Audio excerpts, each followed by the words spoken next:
Bom, iniciamos nossa audiência em continuação, vinculada aos autos da ação penal movida pelo Ministério Público contra Débora Almeida da Silva e Lucas Melo da Silva. Meus cumprimentos a todos.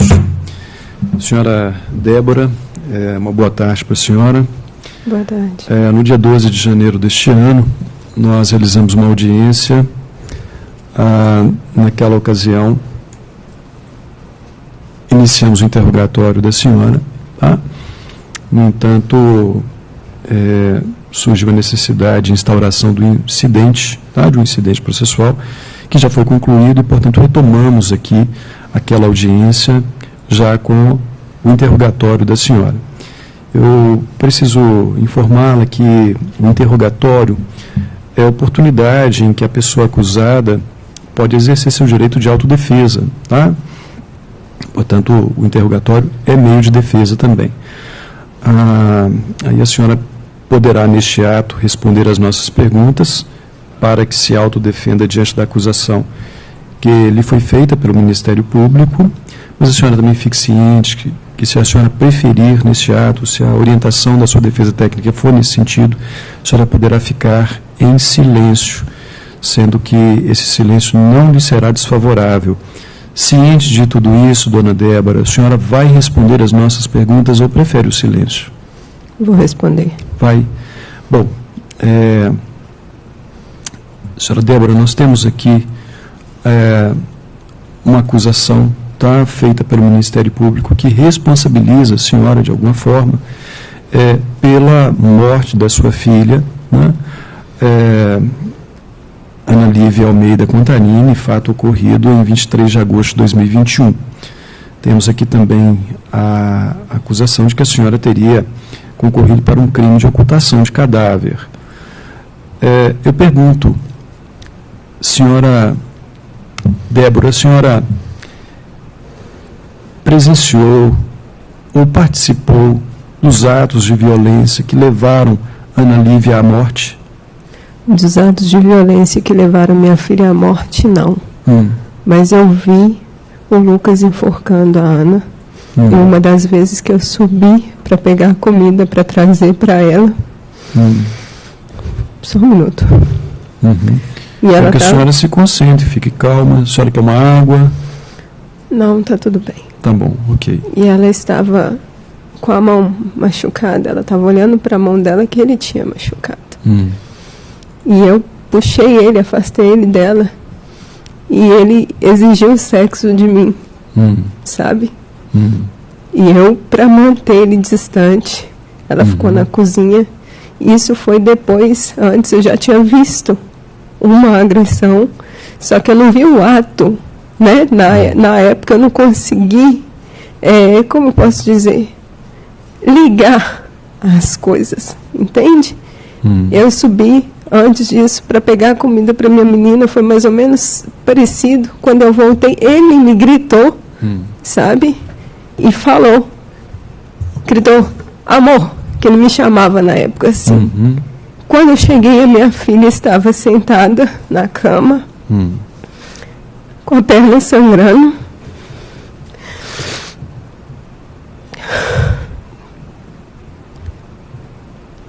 Foi quando eu vi que ela estava com o pé roxo.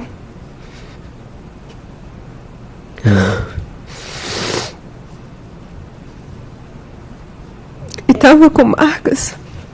Essa outra agressão que eu vi foi depois. Entende? Eu levei ela, cuidei dela.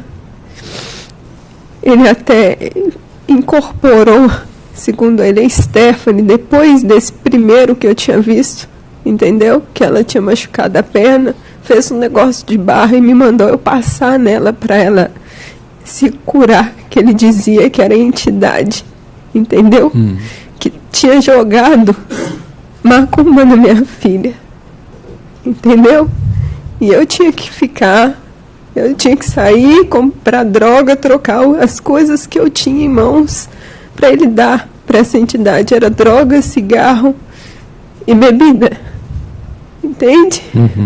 Para impedir que minha filha morresse, porque ele falava que ela tinha que se arrepender, porque ela tinha causado a morte da Stephanie, segundo eles. Entende? E no momento que ela se arrependesse, ela ia curar. Entende? E eu não consegui, na época, assimilar isso com as agressões que eu havia visto. Tá. Dona Débora, só para a gente, então, organizar aqui, tá? A sua autodefesa. Vamos lá. A senhora, em 23 de agosto de 2021, era companheira do Lucas, não é isso? A senhora vivia com ele, como se esposa fosse dele, não é? É isso mesmo ou não? Eu estava submetida a isso. Entende? Eu precisava estar nessa condição. A senhora não foi morar com ele de livre e espontânea vontade? Eu fui não? morar com ele inicialmente de livre e espontânea vontade. Depois eu tentei afastar dele algumas vezes, mas eu sofri ameaças. Então tá bom, a senhora nessa data estava submetida a ele. Há quanto tempo a senhora tinha um relacionamento amoroso, um relacionamento íntimo com Lucas? Eu não sei precisar o certo, mas foi menos de um ano. Menos de um ano? Foi menos de um ano. Tá, menos de um ano. Ao longo desse ano, a relação foi conturbada? O senhor me perdoa, porque chegou um momento que eu estava vivendo um dia de cada vez. Entende? Tá. Então, esse relacionamento que a senhora acredita não ter durado um ano, né? Pergunto se sempre foi um relacionamento conturbado. No começo, não. Não? Não. No dava começo, carinho para a senhora? Sim. E dava para as carinho para minhas suas filhas, filhas? principalmente, sabe? Para as minhas filhas, principalmente. Começou a ficar conturbado depois que ele me afastou da minha família. Tá. Entende? Depois que começaram... Não, na verdade foi antes, ele já tinha oscilações de humor. Mas não era tão agressivo. Era tipo uma mulher de TPM, entende? Mas depois que eu afastei da minha família, que ele começou a ficar mais agressivo, e depois que ele me afastou do Rafael, que eu fui para Divinópolis, que começaram as agressões físicas. Tá. Dona Débora, então a senhora disse que houve um tempo bom, né, de respeito, né, nesse relacionamento. E a senhora fala também de entidades, enfim, tal. Ele, desde o início, ele já recebia essas entidades? Ele se apresentou para mim como espírita. Né? Falou que ia ajudar a Aninha, que a Aninha tinha um problema de visão, ela estava perdendo a visão de um dos olhos. Sabe, ele falou que essas entidades poderiam curar a minha filha. E eu acreditei, eram os guias de luz, segundo ele. Depois ele começou a incorporar Exu, entende? A levar um moço lá para casa, o Eduardo, sabe? E usar cocaína. E eu não conseguia sair daquilo. Eu já tinha tentado terminar com ele numa das vezes que ele me roubou. Só que ele incorporou uma entidade e falou que se eu terminasse com ele, ele ia me matar. E eu falei que não tinha problema, só que ele falou, você sabe como é que é morte por Exu? Você vai ficar com o caixão fechado. E a senhora acreditava nessas entidades? Eu via. A senhora acreditava nisso? Eu via. A senhora via? Sim. Pode nos explicar o que a senhora via? Eu vi o Zé Pilintra, que eu achava que ele era até alto, quando eu vi ele era baixinho, entende? O Beelzebub, que é grandão, é tipo uns dois disso aqui, tem o rosto tipo de bode, chifre, o peito tipo de homem mesmo, a mão eu não lembro, a perna de bode, sabe? E o caveira, o Exu caveira, entende? Então essas entidades frequentavam a casa da senhora? Sim. Sim, tá. Sim. Então a senhora viu essas entidades? E eu vi um outro, só que eu não sei o nome dele. Ele ficava num prédio perto do apartamento do Alto Barroco, ele ficava fixo lá. Entende? Não só eu vi, a Aninha também viu. Tá. A partir de quando Lucas passou a ser violento com a senhora? Ele começou a ficar violento, igual eu falei com o senhor, a me ameaçar depois que eu afastei da minha família. E aí eu mudei para Divinópolis porque ele disse que ele ia acabar matando o síndico do apartamento onde eu morava. Entende? O Zé Pilintra falou que eu tinha que mudar de lá. Não só ele, como outras entidades também. Entendeu? E aí quando eu mudei para Divinópolis, ele começou a ameaçar o Rafael, de matar o Rafael. Eles já tinham colocado o João, um outro rapaz, que segundo ele era amigo dele, para morar no barracão da casa lá. E ele estava cheirando tudo que eu tinha. Entende? Tudo ia para as entidades. Eu vendia tudo ia para as entidades. Sabe? E as meninas estavam ficando na época mais com o pai. Sabe? E aí depois a Stephanie foi lá para casa, a Ana foi lá para casa. Foi quando ele começou a me agredir, começou a ameaçar a Stephanie. Tá. Depois que eu perdi o neném. Tá. A senhora chegou, ainda que por, digamos que por coação do Lucas, a senhora chegou a armar alguma para o Rafael, para afastá-lo das suas filhas? Não. Não? Não. Eu tinha que ligar para o Rafael para pedir dinheiro para o Rafael. Entende? Porque se eu não ligasse para o Rafael e pedisse dinheiro, era a vida da minha filha em risco. Ele queria, sim, que eu fosse com o vereador, eu e a Ana, para poder acusar o Rafael. Só que eu não consegui. Foi a partir daí que ele começou a me pedir para ligar para o Rafael, para pedir dinheiro para o Rafael, e ele sabia que o Rafael gravava as ligações. O Rafael grava as ligações desde a época do processo de suspeita de abuso. Entende? Ele sabia disso. Eu estou me referindo a essa suspeita de abuso. Isso não foi uma armação contra o Rafael, não? Não. Esse processo de suspeita de abuso aconteceu praticamente 1 ano antes. Eu não conhecia o Lucas. Entende? Primeiro, a minha mãe duvidou do Daniel, o irmão do Rafael. Eu estava morando no PTB na época. Depois, o hospital Mater Dei suspeitou de abuso da Stephanie. Aí, quando eu ia deixar as meninas morarem com o pai delas, a Ana falou. Tem, inclusive, gravações da Ana nesse processo de suspeita de abuso falando. Entendeu? Aí foi quando eu surtei e falei, não, eu vou acionar a polícia. Entende? E paguei uma psicóloga que chama Dona Cândida para descobrir, para entender. Entende? Se realmente havia tido abuso ou não. Eu achava que era imaturidade. Entende? Ou não estava cuidando direito, ou não estava dando banho, alguma coisa assim. Sabe? E ela falou comigo que ele realmente não abusou das minhas filhas. Tanto que eu briguei com minha família por causa dele. Entendi. Dona Débora, vamos lá. Precisamos avançar aí rumo à data daquele fato, né?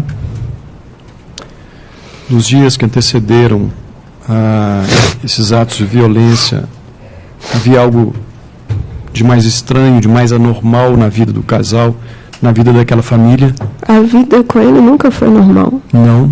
Não. Ele estava pior naqueles dias? Sim. Mas a vida com ele nunca foi normal. Primeiro foram esses guias de luz, as minhas meninas tinham pesadelo, eles começaram, no começo ajudava com relação ao pesadelo da Stephanie, falava que ia ajudar a Ana, entendeu? Depois começou a ameaçar o síndico, depois da ameaça do síndico eram ameaças com minha mãe, depois de ameaças com minha mãe eram ameaças com o Rafael, depois de ameaças com o Rafael foram ameaças com a Stephanie, até que ele matou a Teté. Depois de ameaça com a Stephanie, foi ameaça com todo mundo. Ele matou a Stephanie? Sim. Ele matou? Como que ele matou?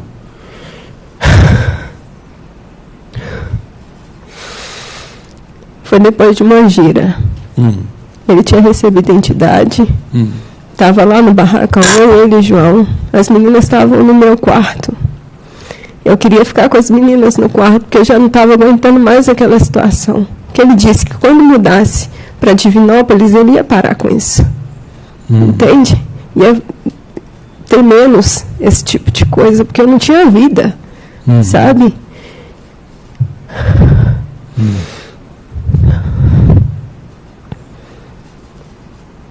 Foi lá em Divinópolis que ele matou a Stephanie?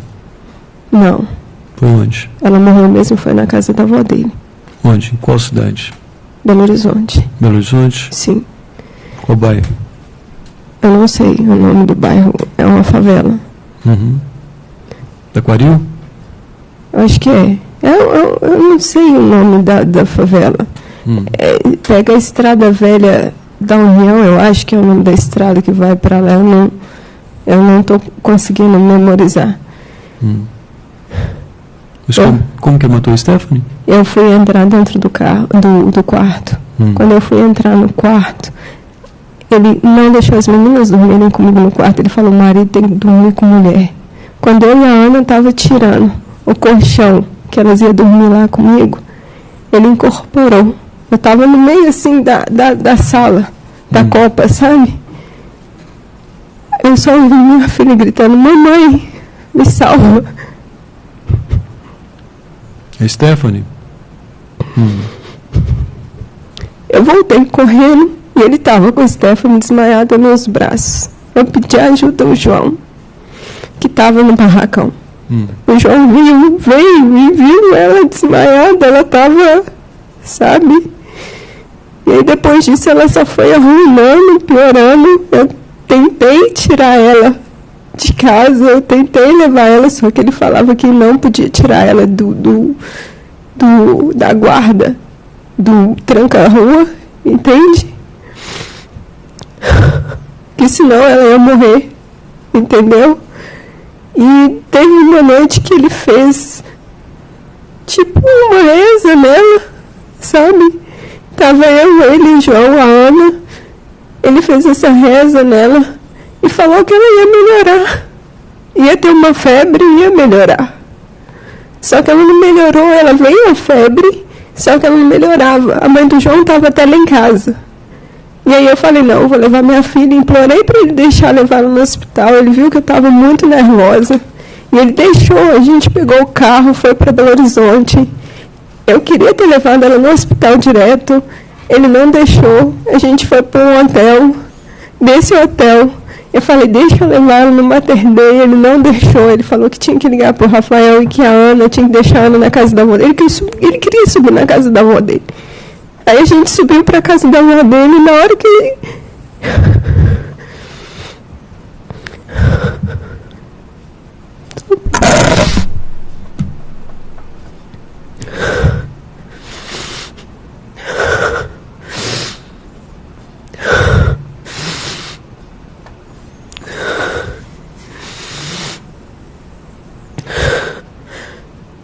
Eu deixei ela no quarto. Na hora que eu fui para a sala, ele estava chorando. Ele falou que a Stephanie não estava respirando. Eu pedi para ele chamar a ambulância, ele não me deixou fazer barulho. Ele chamou um Uber. Aí foi onde veio o amigo dele, o Wellington, que eu até falei com a polícia. E ele parou o carro no meio do caminho.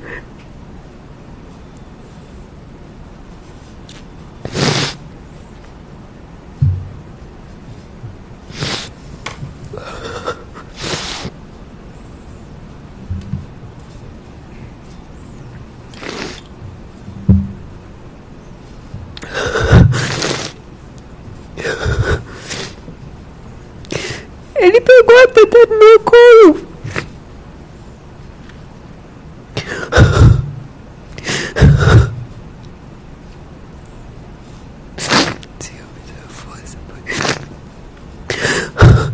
E jogou ela.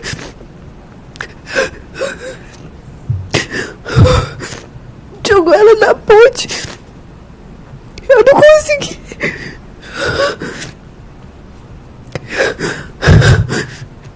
Eu não consegui reagir, sabe? Eu não consegui reagir. Que ponte é essa? Que ponte é essa? Onde fica essa ponte? É nessa estrada. É perto de uma mata, em frente a um clube. Eu não sei direito. Em Belo Horizonte? É.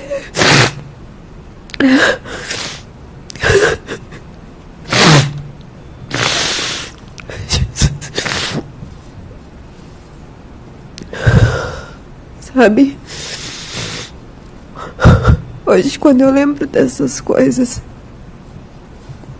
e que minha ficha caiu, que eu sei que não era entidade porcaria nenhuma,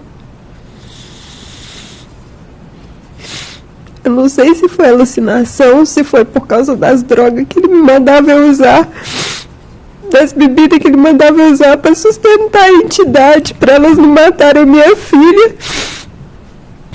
Mas foi só eu batizar que eu não vejo mais. Eu fiz uma promessa quando eu tava grávida da Ana. Sabe? Eu tive toxoplasmose na minha gravidez. Ela podia ter nascido cheia de problema, eu só descobri no final. Eu falei com Deus que se ela nascesse sem sequela, que eu ia seguir a palavra dele.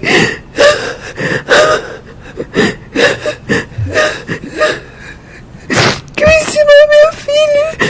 Hoje eu sei que não foi entidade porcaria nenhuma. Na Bíblia fala que imagem tem boca, mas não fala, tem olho, mas não vê, que vieste do pó, o pó voltará. Que é só Deus que pode condenar alguém, que é só Jesus, que minha filha não estava no inferno.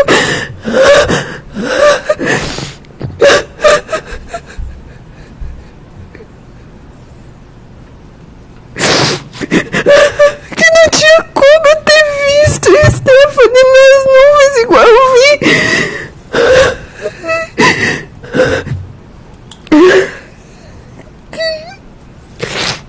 Senhora Débora, não vamos nos ocupar muito disso não, que é outro fato que não está na denúncia. Só pergunto se a senhora tem como situar isso no tempo.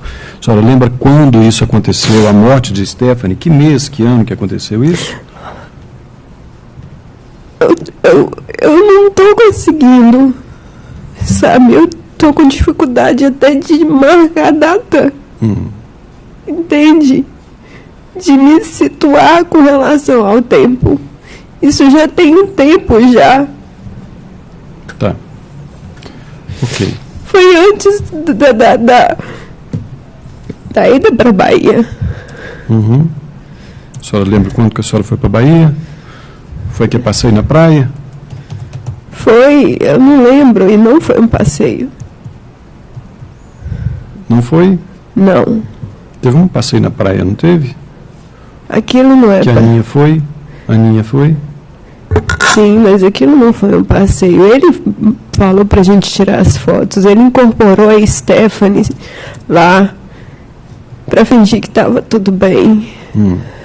Entende? Ele quis tirar aquelas fotos. Não é passeio quando você está sendo estuprado. Não é passeio quando você está tendo que ceder. Não é passeio quando você está tendo que fingir que está tudo bem.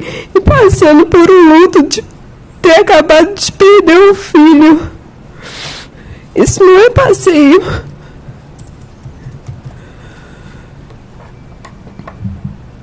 Tá. Vamos lá. Vamos voltar lá no mês de agosto de 2021. Ok? Foi quando, infelizmente, a Aninha perdeu a vida. A senhora já disse que as coisas estavam piores, enfim. Mas especificamente na data em que atos de violência foram praticados contra a Ana. O que aconteceu? Foi só num dia ou essas violências ocorreram ao longo de dias? Como é que foi isso? Não, o que eu te falei que eu vi o pé da minha filha, que ela sangrou, que eu vi que ela estava com os roxos, foi antes. Quando é que a senhora viu isso? A senhora lembra qual dia da semana que era? Não.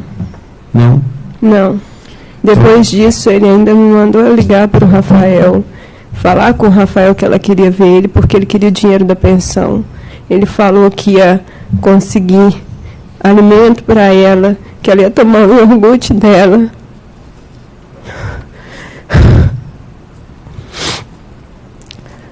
Falou que ia fazer compra para ela. Foi quando ele saiu, sumiu. Ela ficou reclamando de dorzinha na barriga. Eu falei com o senhor. Uhum.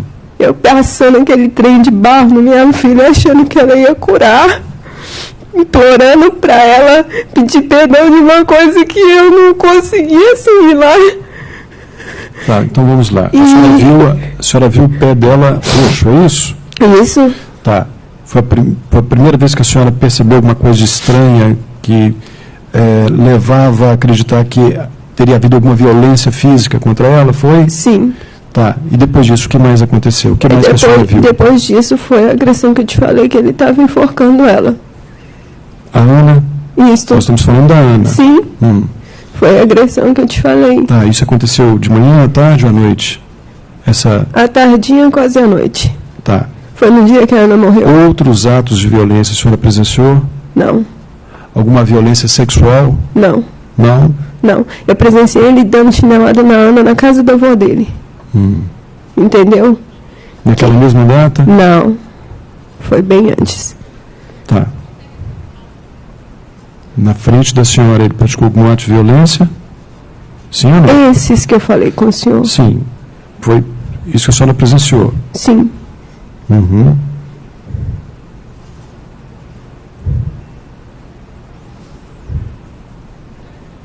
A senhora não viu mais nada além do que a senhora relata? Não, senhor.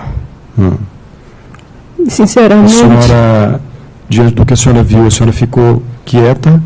Não. A senhora chegou a incentivar o Lucas? Não. Achando que a sua filha estava merecendo realmente um castigo? Não. Isso não aconteceu? Não. Não. Tá. Eu estava tentando salvar minha filha. Uhum. Eu implorava. De que forma que a senhora tentou salvar a sua filha? Eu dei tudo que eu tinha. O que efetivamente que a senhora fez para salvar a sua filha? Eu dei tudo que eu tinha. Eu me submeti a abuso sexual. Eu me submeti a agressão, a enforcamento. Eu me submeti à ameaça dele abrir minha barriga com a faca da avó dele com a machadinha. Ele abriu a sua barriga? Não, ele ameaçava de fazer isso. Ah, bom.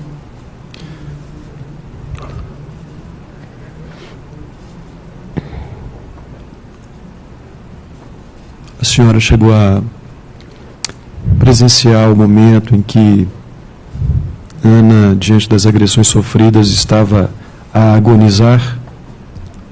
Diante das agressões? Uhum. Ele estava enforcando ela.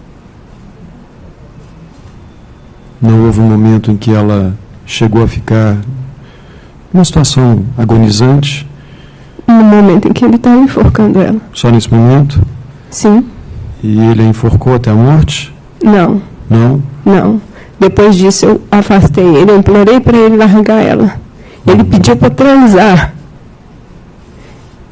Eu tive que transar com ele para ele ficar longe da minha filha. Uhum. Ele subiu em cima de mim. O senhor não faz ideia do que é ser estuprado. Uhum.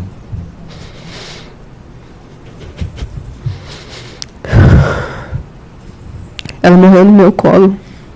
Depois disso, ela começou a respirar esquisito. Ele levantou com raiva. Espera só um minutinho. A senhora nos disse que ela morreu no seu colo. Sim. E depois começou a respirar esquisito. Não. Foi isso que ela a senhora disse? começou. Não. Ah, então ela morreu naturalmente, ela respirou esquisito. Isso. Ah. Ele tinha transado comigo. Ah. Ele ouviu ela respirando esquisito. E levantou com raiva, foi em direção a ela. Ela estava na cozinha. Quando chegou lá, ela estava custando movimentar os olhos e respirando estranho. Ele falou que ela estava com manha. Quando ele chegou lá, minha filha estava morrendo. Eu peguei ela e implorei. Eu implorei para minha filha pedir perdão, achando que ela ia ser curada ali se ela pedisse.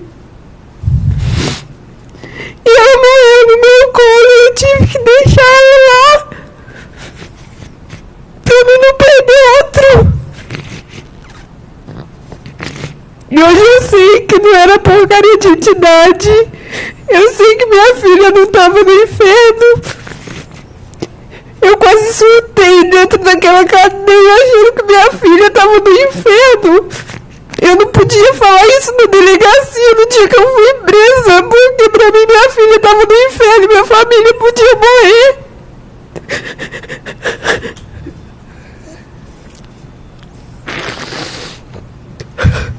Tá, eu pergunto, a senhora viu a sua filha então morrer no seu colo. Ao perceber que Ana estava morta, o que fez a senhora? Eu fiquei parada. Eu não queria sair de lá. E Lucas? Ele me mandou largar ela. Ele me ameaçou de abrir minha barriga. Se eu não deixasse ela lá. Ele falou que o Exu Mirim que tinha matado minha filha e que ia ver com as entidades para tirarem minha filha do inferno. Foi isso que aconteceu. Tá. Em que momento que a senhora deixou aquele barracão onde estava a residir naquela época? Foi à noite. Foi à noite? Foi. E foi a senhora que enrolou o corpinho de Ana em edredons? Não. Não? Quem Não. fez isso? O Lucas? O Lucas. Sim. Só que eu não vi, eu estava na cozinha. Ele mandou eu ir para a cozinha porque eu comecei a fazer xixi, só que não era xixi. Eu não estava conseguindo segurar. Entende? E minha barriga estava doendo. Ele estava chorando. Ele pedia para minha filha pedir perdão para as entidades curar ela. Ele pedia.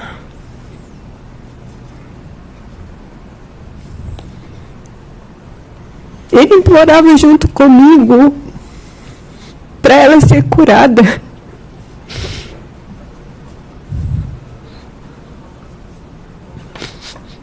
E eu acreditei nessa merda. Tá. Quando a senhora saiu do barracão, a senhora viu onde que Lucas havia colocado o corpo de Ana? Vi. Onde que ele colocou? Embaixo da cama. Debaixo da cama.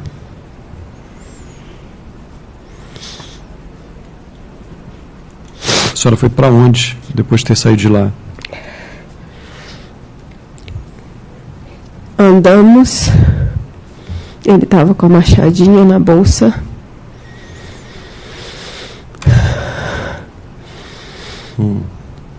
Depois ele mandou eu passar lá no bar do Negão e pagar dinheiro. E não só isso. Ele continuava a me pedir para pedir esmola. Eu pedi esmola, não foi nenhuma, nem duas, nem três vezes para ele jogar na maquininha. Para ele usar cocaína. Não foi nenhuma, nem duas vezes que ele me estuprou. Não gosto dessa palavra porque eu me sinto suja. Eu cheguei a chupar esse cara com bosta. Ser enforcada. Pra minha filha não morrer. Eu me submeti a coisas que o senhor não faz ideia. A humilhações. Porque eu não queria que ninguém morresse. Eu queria morrer. Só que eu não podia morrer ali naquele momento porque eu estava grávida. Eu tinha um filho no meu ventre.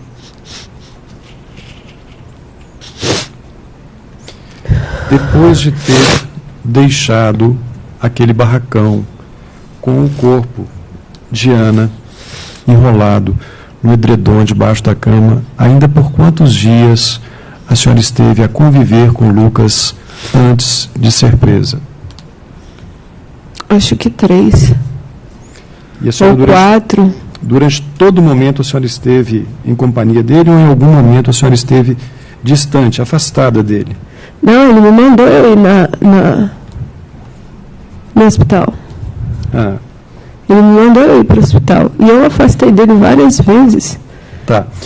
E por que a senhora, depois de tudo isso, ainda se submeteu, né, às ordens dele, às determinações dele, mesmo tendo a sua filha, né, a apodrecer num barracão aqui em Contagem? Pela mesma razão que eu não contei a verdade no dia que eu fui na delegacia. Porque para mim minha filha estava sendo torturada no inferno. Tá. Entende? Para mim minha filha ia continuar sofrendo, só que na eternidade, sendo torturada por um Exu. E o que ele me mandasse, se ele mandasse eu me suicidar, eu suicidava. Eu só esperaria o meu filho nascer, para minha filha sair do inferno. Eu acreditava nisso. Eu via. Tá certo.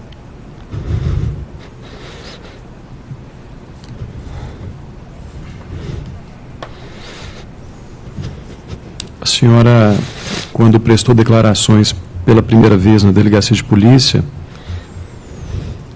algo do que a senhora disse era verdade? Que ele jogou a Stephanie da ponte. Que mais? Em relação à morte da Ana? Em relação à morte da Ana? Uhum. A senhora lembra o que a senhora disse? Eu falei que eu vi ele agredindo ela. Essas duas agressões. Ah, e eu vi ele queimando a mão da Ana com cigarro.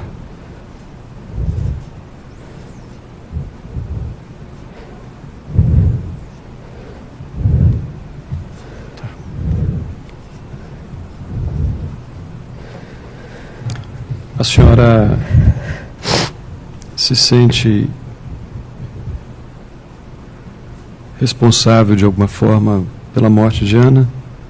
Pela morte das duas. Das duas? Porque se sente responsável porque vê alguma omissão da senhora? Não, omissão não, porque eu fiz o que eu achava possível. Só que se eu tivesse cumprido minha promessa com Deus, eu teria esclarecimento. Eu entenderia que não existe essas coisas. Na própria Bíblia fala, tem olhos, mas não veem, tem bocas, mas não falam. Eu não teria acreditado que minha filha poderia ser curada por pseudos guias de luz. Esse homem jamais teria me coagido da forma que ele me coagiu. Se eu tivesse seguido e cumprido a minha promessa.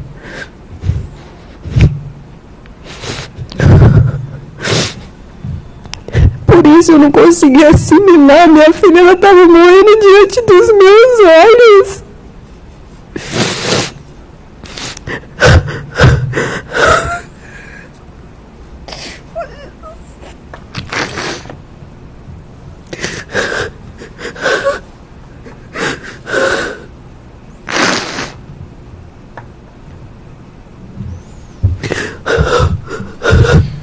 Senhora Débora, vamos parar por aqui?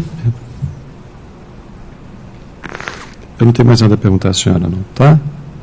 Quer falar mais alguma coisa?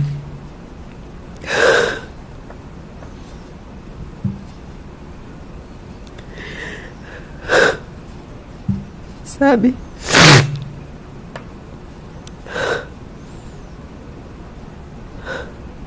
Minha ficha custou cair. Custou a cair. Meu pai ia no presídio algumas vezes e me falava como ele viu o corpo da Ana no IML. E ainda assim eu questionei se era entidade, se era Exu, ou se era o Lucas.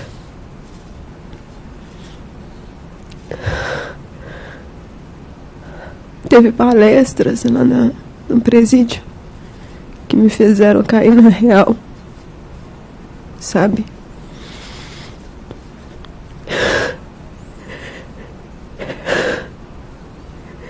Eu defendi as minhas filhas do jeito que eu sempre me defendi, cedendo. Foi assim que eu me defendia com relação à minha mãe, às pressões, às chantagens, comprando o afeto. Quando eu tentei sair disso, eu não consegui. Foi a saída que eu encontrei. Não foi a racional, nem sensata,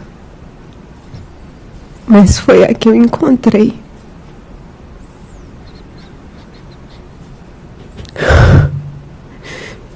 Eu me sinto culpada, sim, porque eu vejo hoje que eu tinha saídas. Hoje eu consigo ver.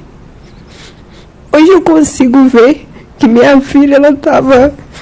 Nossa, eu não...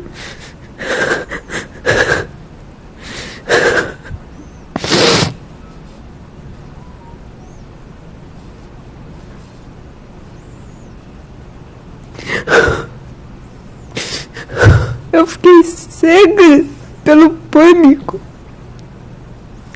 Eu tenho me forçado a recordar as coisas.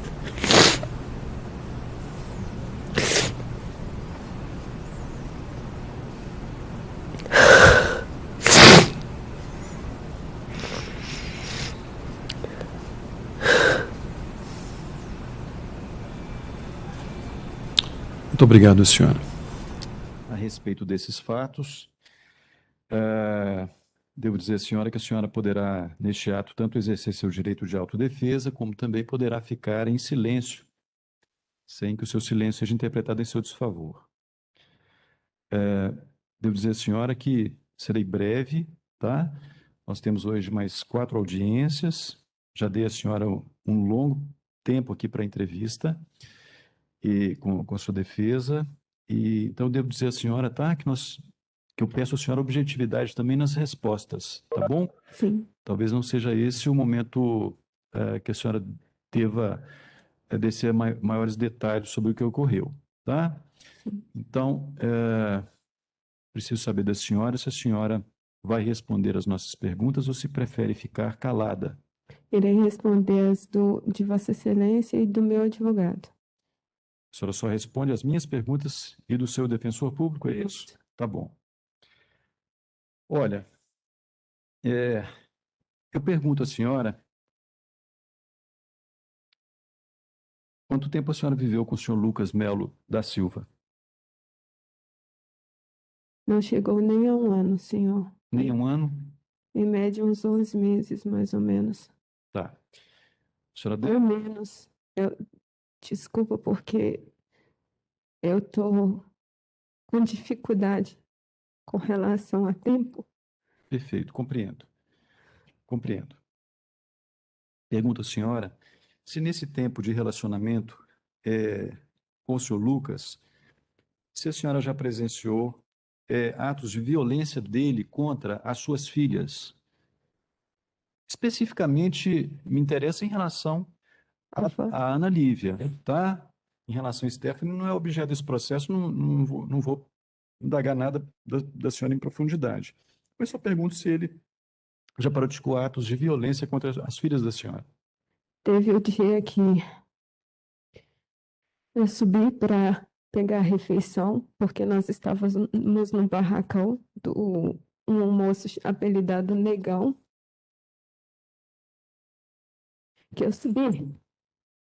E nisso eu já estava passando por uma pressão psicológica muito grande, porque ele disse que um tranca-rua tinha colocado um negócio na pele da minha filha, ela estava ficando amarelinha.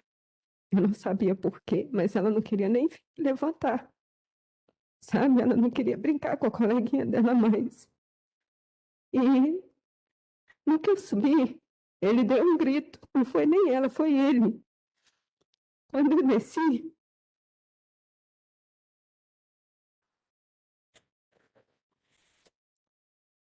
ela tava com um buraquinho machucado na perna, tava saindo sangue. Foi quando eu vi o jeito que a perna dela tava.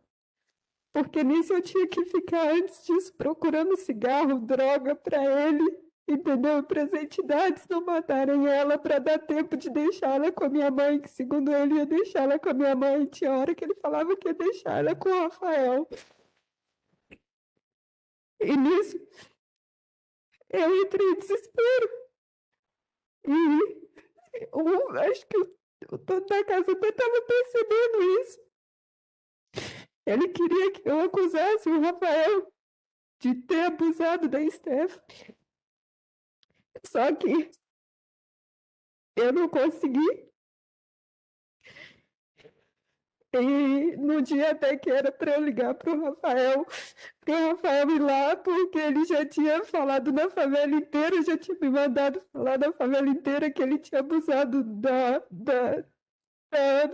eu liguei para o Rafael e falei com ele, não vem. Porque se ele fosse, ele ia morrer. Entende? Essa coisa do abuso sexual foi invenção do Lucas? Foi o Lucas que engendrou tudo isso? Ele, depois, o que aconteceu? Depois de alguns dias, ele tinha me mandado eu fazer um negócio de um barro pra mim passando na minha filha, pra ela melhorar, entendeu? E eu tava passando, e onde tava roxo, ele incorporou a Stephanie, minha filha, que já estava em óbito. Falou que ela ia melhorar, ele examinava ela.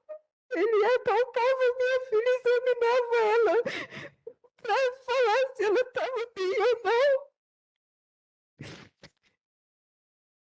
E depois disso, eu subi. Depois de, se eu não me engano, foi uns 2 ou 3 dias, ele tinha ligado para o Rafael, falado que não estava lá. Ele mandou eu ligar para pedir ao Rafael dinheiro para antecipar a pensão. Ele até falou que ia comprar o coxinha.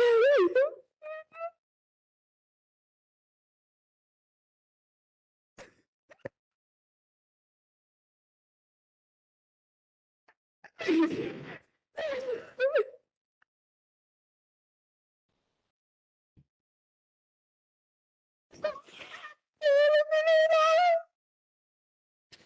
Ele saiu de casa falando que ia fazer compra. Eu tinha medo das entidades pânico, porque eu via não só no corpo dele, eu já tinha visto fora do corpo dele.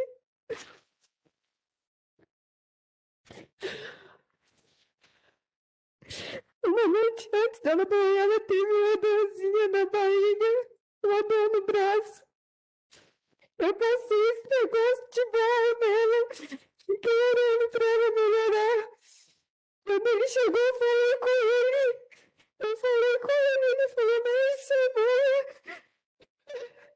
E depois ele incorporou essa entidade, seu Zé Pilintra. Ele falou que ela não podia trair ele, que ela tinha que acusar o pai dela. Eu tinha que ligar pro pai dela, foi quando eu liguei pra ele, falei com ele pra ele não ir. Nesse dia, ou no dia posterior, eu não sei. Foi quando eu subi. De novo, foi a segunda agressão que eu vi. Eu subi para pegar comida, desci, ela não quis comer. Quando eu desci, eu vi. Ela estava. Ciúme da força. Ela estava contada. E ele estava enforcando ela. Eu puxei ele. Eu não sabia se era ele, se era entidade. Depois disso, ele foi e incorporou de novo. E falou que ela tinha que ficar de castigo. Que ela tinha que ficar sentada. Eu não podia cuidar dela. Ele pôs ela na cozinha. Ela começou a reclamar de novo de dorzinha na barriga. Ele deu um remédio para ela. E falou que eu não podia cuidar dela e tudo, me ameaçando com aquela porcaria daquela machadinha. Ele chegou a pôr na mão dela, falando que você quer isso incorporar, você quer matar a cavalo, você quer matar. Você não vai conseguir. E eu falando, eu não posso. Eu não tinha força, eu tinha medo. Ele ainda me obrigou a ter relação sexual quando tinha que a minha menina morre. Teve relação sexual com quem? Com o Lucas. A senhora teve com ele? Tinha que ter, então minha filha morreu. Eu já chupei esse cara com pinto com bosta. Eu era amada por ele, pelas entidades. Eu passei meses entregando tudo que eu tinha nas mãos pra ele, todo o meu patrimônio pra ele. E por que a senhora não fugiu disso? Por causa das entidades que eu via, não só nele, não era só ele A senhora incorporado. também via as entidades? Ah, tá. Como é que eu ia fugir disso hoje? Hoje eu Até quando a senhora viu essas entidades?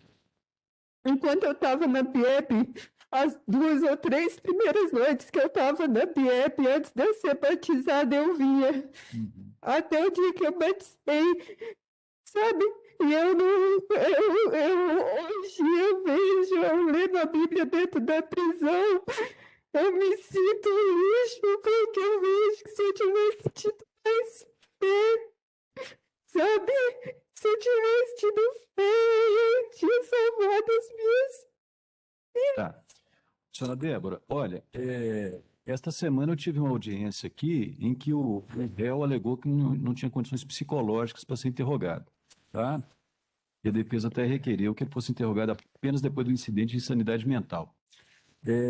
Eu vou facultar a senhora, é claro, com a defesa técnica da senhora, se quiser também se manifestar sobre isso, tá? Eu vou facultar a senhora neste momento, tá? Que a senhora não mais responda nenhuma pergunta, tá? Parece que a defesa vai insistir aqui no requerimento de instauração de um incidente de insanidade mental da senhora, tá Sim, certo? sim. Para verificar se a senhora, quando esses fatos aqui aconteceram, tá? Se a senhora sabia o que estava fazendo, tá? Se a senhora tinha plena capacidade de entender o que estava acontecendo. Então é o seguinte, a senhora quer deixar para ser interrogada depois de realizado esse exame por médicos, tá? Que vão decidir se a senhora tinha ou não capacidade, tá? Para entender o que estava acontecendo naquele momento. Sim, A senhora está de acordo? estou.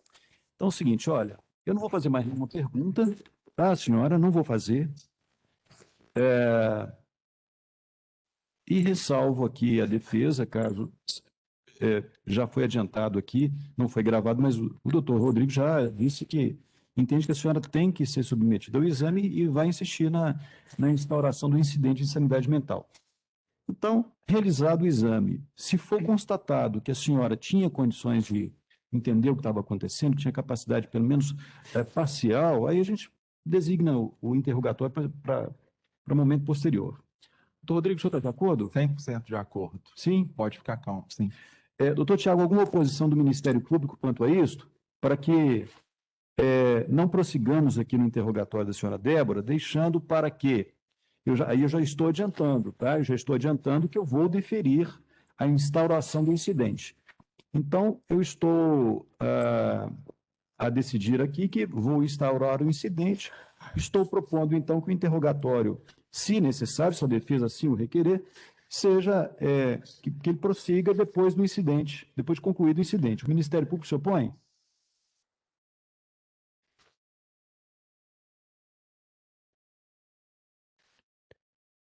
Doutor Tiago? O Ministério Público não se opõe a esse silêncio. Ok. Está de acordo com a instauração. Então, diante disso, eu percebo que a senhora Débora, neste momento, não tem condições de prosseguir no interrogatório. Então, senhora Débora, muito obrigado. Tá? Encerramos aqui, vamos suspender o interrogatório da senhora e vamos prosseguir apenas depois de concluído o incidente de insanidade mental. Agradeço a senhora. Com relação ao Lucas, eu pergunto, doutor Luiz Roberto, o senhor está de acordo também que procedamos ao interrogatório do senhor Lucas somente depois de realizado o incidente ao qual ele também, a não ser que o senhor não insista no incidente de insanidade mental dele. Pergunto, então, se o senhor insistir, e se o senhor está de acordo de realizarmos o interrogatório apenas depois de concluído o incidente. Estou de acordo. Ok. Também sem oposição do Ministério Público, doutor Tiago? Perfeitamente, sem oposição. Bom, pois bem, então, neste caso, eu estou determinando a instauração do incidente, farei aqui em ata as determinações de praxe, nomeando cada defensor aqui para atuar como curador nessa fase do incidente. E, depois de concluído, então, já ferida a imputabilidade ou não dos acusados, decidiremos a respeito da necessidade ou não de interrogatório. Obviamente que a regra é que realizemos depois, seja qual for o resultado. Mas, por hora, então, a audiência está encerrada. Muito obrigado a todos. Tenham um excelente dia.